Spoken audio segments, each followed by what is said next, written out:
Through the ancient Sanskrit scriptures. Okay. For example, Bhagavad Gita, the Song of God, which was spoken on a battlefield 5,000 years ago. In the Bhagavad Gita, for example, Krishna says, Patram puspam palam toyam yomad bhaktya prayachti taraham bhakti upaditam ashnami prayadatmanaha.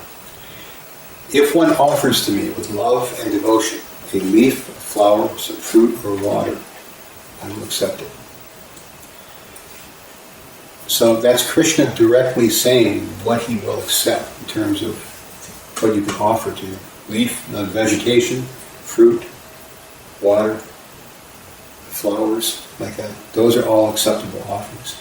Nowhere in there does he say, I'll accept the remnants of flesh or eggs or fish or any of these other things that require taking life. Mm-hmm. So the question can be asked, therefore, when you pull up a vegetable, you pull up a beetroot or a carrot, you're also taking life, which is true. And it's also true that you're karmically accountable for that. There's nothing that you do in the material world that's not creates a reaction. Everything that you do, every step you take, actually, every breath you take, you're taking life. Just by the process of in and out breathing. So many living entities are dying. When you walk across this floor, you're killing. When you grind spices, you're killing. You sweep the floor, you're killing. Mm-hmm. So it's just a sad fact of life in the material world that one living entity is food for another. Mm-hmm. So how do you therefore become karmically free from the fact that you have to maintain your body by taking life? Well, the first principle is that you minimize it to the bare minimum. Therefore, that category that I mentioned, if one offers to me with love and devotion, a leaf, a flower, fruit, or water.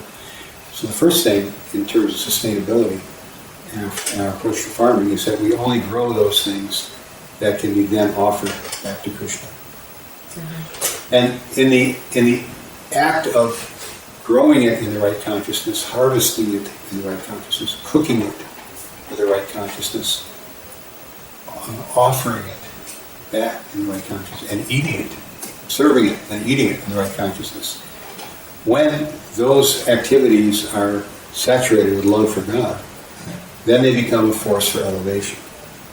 Mm-hmm. Not just eating for the sake of what the taste buds are saying or what the body is demanding. Right. So therefore our farming is shaped around those principles that we want to grow things that can be offered back. Okay. And that the techniques that we use in the farming are free from unnecessary violence as well. For example, when you hold up a little handful of soil, in good quality soil that's microbiotically alive and vibrant, there are more living entities in forms of algae and bacteria and fungi and so many things. In a handful of soil, there are more living entities than there are people on Earth. And there's 6 or 7 billion people on Earth. So when you take a vial of chemical fertilizer, ammonium hydrate, ammonium nitrate, and you put that on the soil to stimulate growth because you want profit, you have basically just killed all those microorganisms. You've burnt them.